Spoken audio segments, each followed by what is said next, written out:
Hello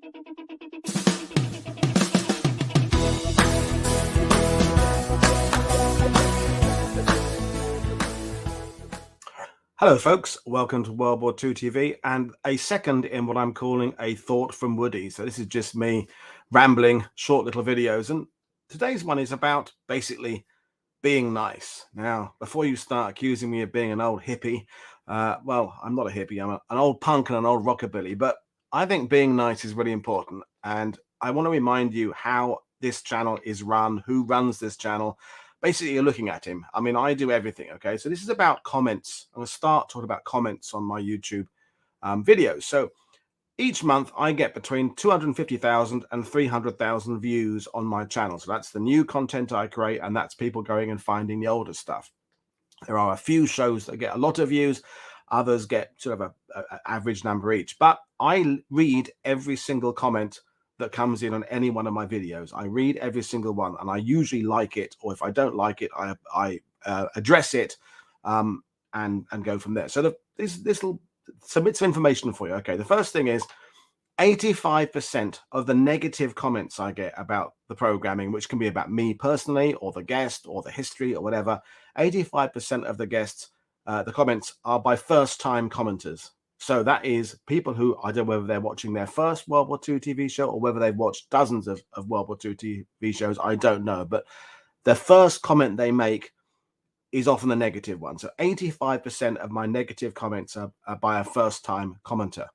Now, I don't know what that says, but this is what I'm trying to get across, is being nice. Now, if you have a bad experience in a McDonald's or a Wimpy or on a rail service in the UK or America or something like that, and you leave a complaint message, I doubt very much the CEO of the company reads it. I doubt very much it gets beyond even an automated system. Okay, I'm not comparing myself to McDonald's or Coca-Cola or rail company, but I read everything myself. I address it. Okay, so I've said some of these things before, but my first thing is just, if you want to deliver a bad comment about the channel, maybe say something nice first. You know, so I want to remind people that all of my content is live.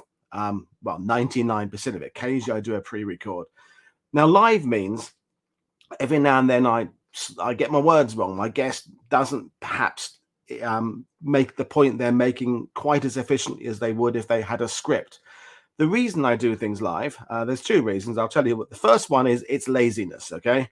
If I had to edit everything, if I had a guest on and I pre-recorded it and I had to edit it all together, I would start taking up bits and pieces and phasing in transitions and things like that, and that would take a huge amount of time. By doing everything live, it means when I press end stream at the end of a stream, pretty much that's my work done. I have to go and add some cards and titles a little bit later on, but basically my work is done. So that's the first reason. The second reason, and I think this is really more important, is the community, is you lot out there watching this either live or watching it later on. And that's why I try and do some shows at different times of day to catch different time zones, because, and I met some people at We Have Ways last weekend, there is a community here. You do like each other. You chat both in the sidebar, you chat to each other offline. I know some of you have met up. I think Andreas is meeting up with Susan this week or last week or something like that. That's fantastic. So by doing things live, we have this community. Now, by doing things live, there's always the danger is a very strong word there, of slip-ups verbally, of going, trying to think what I'm going to say next, or my guest is trying to think what they say next. It's not a script, okay? So that would be basically cut us some slack, the fact it's live. On the subject of live, another complaint we get, and I understand it's not a complaint, it's something people are commenting on, is the lack of closed captions. Now, it's live. That YouTube cannot create closed captions immediately. What happens is when I do, for example, this show now, and I will end the stream, it will take some time on YouTube to process. Now, if it's probably going to be a short one, 15, 20 minutes, it'll probably take about an hour to process. After that time, you can then use the automatic generated by YouTube closed captions, which are not perfect, but they're 95% right. If it's a longer show, of an hour and a half, something like that, it can often take 24 hours to process to get the closed captions. So for those of you who have hearing difficulties, and I'm very sympathetic towards that, because it's live, there can't be closed captions immediately. Okay, so if you are a person who needs that, wait 24 hours and then watch the content, and you'll get the closed captions. I'm afraid I haven't got time to sit and manually improve and correct every single show and every set of subtitles to make them 100% correct. That's what some channels who do a show every 2 weeks can do. And also, they may have staff. I've just been in a meeting yesterday, in fact, with another big YouTube channel about getting involved in their Normandy content next year, and they have a team of 15 people working for them. Again, I'm reminding you, it's just me. I do the emails, I do the graphics for YouTube, I do the descriptions, I do the preparation for the show, I host the shows, I do the algorithm things, I do all that, and so it's me. So going back to this idea of being nice, okay? Yeah, just try and be nice.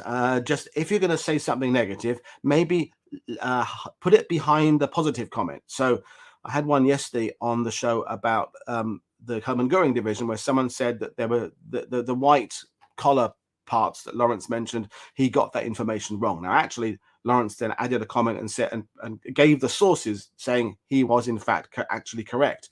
But this guy who said you got the insignia bit wrong clearly was an insignia dude. Maybe he's a collector of militaria. Why didn't he say something like, I really enjoyed the show on the whole. I learned a lot about that division, but I think you may have got this bit wrong about the insignia. That would be a nice way of saying it. Even when I do one of my reaction videos, I did the one about the armchair historian, the D-Day one recently. If you have watched that one, I'm very complimentary about a lot of the video, and then I pick up the things that I think could be improved upon or the mistakes that are made. That's the way to do it. A spoonful of sugar makes the medicine go down, to quote Julie Andrews and Mary Poppins there. So that's what I try and do. If I'm commenting on someone else's post on Facebook or on a YouTube, and I see something wrong, I will always, I can't promise always, but I like to think I always say something positive first. Like, I really appreciate your effort to get history out there, but here's an improvement you could make for next time. That's something, okay? So yeah, History Underground, History Explorer, various other people watching this today. We could only dream of having a team of 15 people, can't we, working and doing all the stuff for us. So that first thing about being nice is really key. And on that same subject, just talking about, frankly, how much work this takes. Now, this is not a poor old Woody. You get out your little violins, offer me some sympathy. I'm not looking for sympathy. I'm not looking for any, this is not virtual signaling here. I'm just saying there is a lot of work. When I came back from the 12 days I did in the Vercors in south of France, there was one day, I think it was a day after I came back, because the first day I was a bit slow to get back into it. I answered 164 emails. That's quite an exceptional day, but most days it's between 50 and 100. That's how many emails I do every day, because you have to go back and forth with guests, because I'm trying to set my calendar up. So I'm thinking, okay, I've got the Tuesday, Wednesday, Thursday. So I'll offer all 3 dates to 3 potential guests. Then one says Tuesday, but the other one comes back and says Tuesday. So I have to say, well, can you actually do the Wednesday? It's all fine. It's great doing this, but it takes time. It takes a lot of time, a lot of effort back and forth. And I was sort of joking recently, I kind of missed the old days of lockdown when everybody was at home. Historians, I could just say, are you available on a Friday? And they would say yes, because they were available on Friday because no one had anything else to do. Now people have actual jobs to go to. And may I remind you all, I don't pay any of my guests anything. The most they will get is a plug for their book, a plug for their website. They come on because they like to share their history. And on that subject of sharing history, again, with this idea of the comments I get, and please, I absolutely welcome comments. Comments are engagement. Comments help with the algorithm. I like the negative comments as much as the positive comments, because they look, they help you grow. It's just the way of delivering the negative comments. And on that subject, I have said this on a community page before. If you have a lot of information about a subject, tell us who you are. We get, and JD's watching this, these long sprawling responses. And I always wondered to myself, has someone typed that into YouTube, or have they typed it elsewhere and copied and pasted it into YouTube? I don't know. And they never say who they are. Or they rarely say who they are. It's a name like user 27398 6 or something, and they say how they give this information. Now, they don't say, by the way, this is based on the fact I have been a professor of history for 20 years, or I was in the US Army on tanks and this is what I learned during my time, or they give you no frame of reference. And that's okay. I mean, again, we welcome that, but for us to make your opinion valid, explain to us who you are. Then we can engage you on a proper manner, a proper footing. Because my guests come on and are exposed to you. I don't mean they're naked, although how do you know I'm not naked from the waist down now? I may do all of my shows naked from the waist down. I don't, but you don't. I'm going off on a random. I've had too much. And I need drugs today. I'm just rambling. But no, the point is that my guests come on and we say to you who they are. This is a professor of history this is the author of the following books. This person, this girl, guy, girl, man, woman, runs this website. This is the subject they talk about. They are offering you themselves kind of there to see. You can now criticize what they say.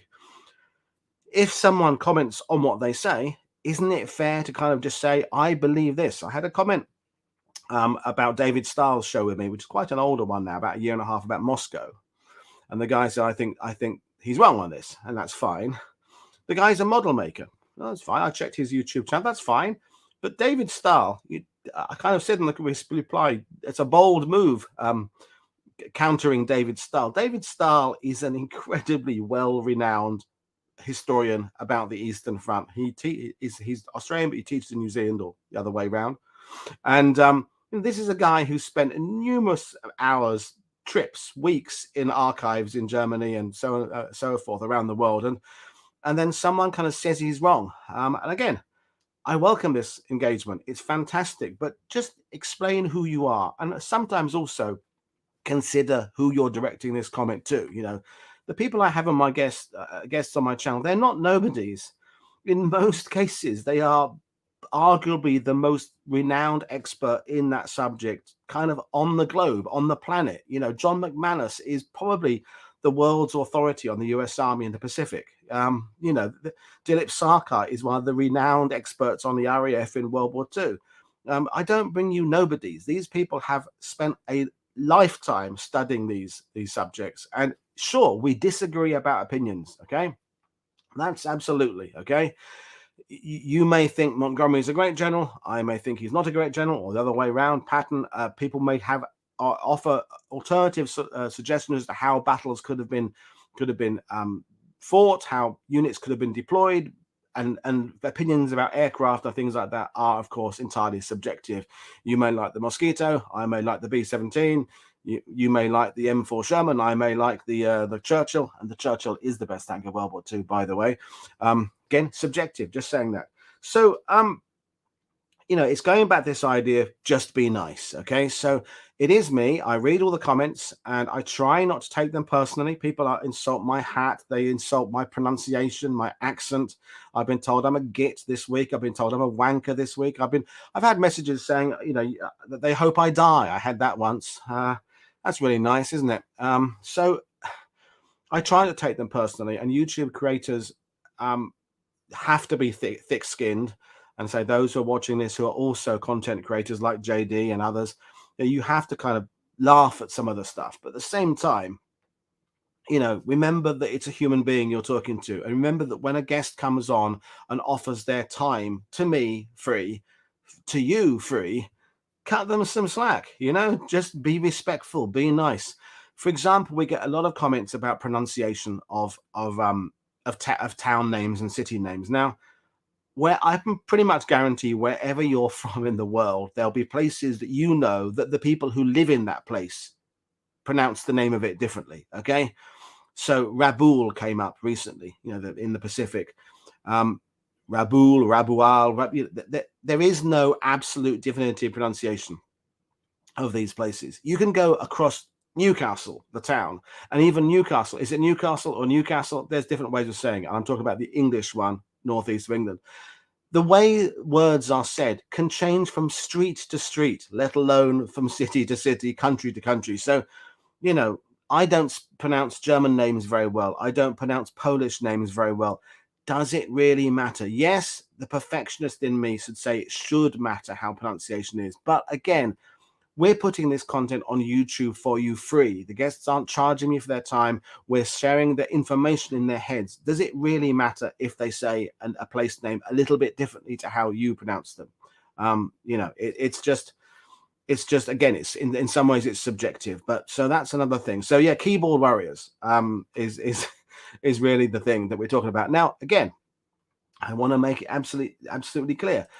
We love that engagement. It's just be a bit nice. That's my simple message today. Be nice. Before you consider leaving a negative comment, think about whether there's a way you can say that by saying something nice first and then saying something negative. And above all else, when you leave a negative comment and I respond to that comment, and I do to 99% of them, come back to me. That's the thing. They will say something, they'll insult me, and I respond and I say something, and then that's it. You never hear from them again. And you think, well, okay, you've taken the time, is that the right word, to have a go at me. I've responded, and now you don't come back. You know, stand in your corner to explain. Don't just leave a comment and run. Now, of course, I am fully aware I'm saying this, and it's going to make a blind bit of, not going to make a blind bit of difference. And I'm going to still going to get the negative comments. I'm going to still get all that. But I just feel that's the point of these little things, in a way, for me to air what's on my chest and say some things there. So there we are. As Dan said, accents. Who is right in pronouncing English town cities of Bath and Newcastle? Bath, but you know, there is no definitive way. So don't get bogged down in how names are said. It's the stories, it's the history that's more important. So there we are.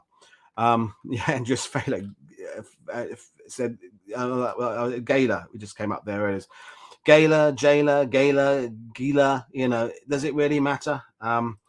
Wipers, what eep. And then in areas like in Belgium, when you get French speakers and Flemish speakers, it changes amongst those two communities. So my feeling is there is no definitive place. Mag, her family is from near the town of Saint-Marcouf in Normandy, which is often also referred to as Crisbec, but the locals call it Grisbay. They pronounce it with a gr at the front, not a cr. Now, why they do that, I don't know, but it's like places in Norfolk, Haysborough. The word Wymundum, it's written, but it's pronounced Wyndham. That's just how it goes. I say it's pronounced Wyndham. Other people pronounce it different ways. There is no definitive way of saying lots of things. So cut us some slack. Don't pick us up for pronunciation. The closed captions, they come in about 24 hours later. So you know, again, I perhaps should make that clear sometimes, but they will come in. They take a while to process, and basically be nice. And and the final thing about the hat, every now and then, it had happened last week, someone insults my hat. Why is he wearing a hat indoors? It's 2023. If I want to wear a fucking hat indoors, I will wear a hat indoors. And if I take my hat off, I'll do it now for you now. Once, first ever, it just looks weird, okay? It doesn't work, does it? I look like Dr. Evil or kind of a bad Kojak impersonator. You're now looking at the light they're reflecting. It doesn't work. It's my thing, okay? People on YouTube channels have a shtick. They have a thing. That's what makes YouTube channel. People have, there's the tattooed historian. There's this, that, and the other.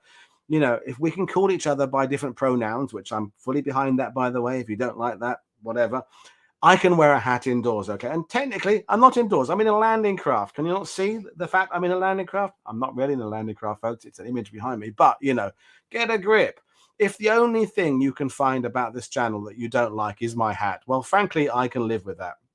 You know, yeah, exactly. Put the hat back on instantly. I look much better with the hat. I also, by not wearing the hat, if I walk around like at the We Have Ways Fest or at the San Diego conference, it's like a Harry Potter invisibility cloak, not wearing the hat. No one knows who I am. As soon as I put the hat on, everyone knows who I am. So I always wear a hat. That's it, whatever. So there you are. Mutual respect. There you are, Yuri. Mutual respect. You know, respect the fact that I'm giving you these shows. Respect the fact my shows have a guest, and their guest is giving their time. And yes, you could cynically say, yeah, but they're trying to sell their books, and they are trying to sell their books. By the way, the book sales from this channel are absolutely minute. Every single time I do a show where the author has published a book, I put the link in to buy it on Bookstore. The sales I've made over 2 years, I theoretically make 10% of the cover price of every sale of every book bought through World War II TV. In 2 years, I think I've made $320. So it's like about 40 books have ever been bought by that. I understand that it's easy just to use whatever bookstore you normally use, which is normally the one that I use myself, Amazon, or you may go to your local bookstore, in which case, good for you. But I'm just saying that the book sales actually generated from World War II TV are absolutely minute. That doesn't mean people don't go out and buy the books. They just don't buy them through the link in my channel. And by the way, I can only do that for US and UK. And sometimes the books aren't listed on Bookstore. But on that subject, if you are going to buy a book and you'd like to help me and World War II TV, buying it through the link there means I theoretically earn this 10% of the cover price, approximately. And about over 3 years, I've made $320 or something like that from that. It's certainly not much more than that. I don't even check the account very often because the sales are minute. Anyway, no, Andrea, still not possible from Germany. I could use the Amazon Associates program, but you make so little from that. It's just arguably not worth doing, and they keep changing the way it works. But anyway, I'm going to stop it now because I've been talking for 20 minutes, and there we are. So I had to postpone the Sunday show with Matthew Graham about the first Armored Inferno. It's going to be the following weekend, but I'm going to be scheduling a new show for Monday night. Frank Blazich is coming on to talk about that plan to have aircraft carriers made out of wood, sawdust, and ice. Which, if you haven't ever heard of that, it's a bizarre one. Pykrete, they call it. So we're going to talk about that on Monday. I haven't got the show listed. So there we are. Just be nice to people. Remember that I'm a human being. Remember, I read every single comment. And if you say something nice, great. And if you say something negative and I respond, kind of engage me. You know, don't just leave it when I've responded to you and addressed your points. Come back. Let's have a discussion online as human beings. Respect each other. And you never know, we all might learn something out of it. So there we are. Enjoy the rest of your day. I will see you all on Monday for this new show. And if not, if I don't end up getting that schedule, but I will, Tuesday, Brad Sanquat is joining me to talk about the Canadians in Italy in this time of year 80 years ago. So cheers, everybody. Have a good weekend. That was Woody's thought, stroke rant, stroke ramble. I will see you all again later. Cheers. Bye.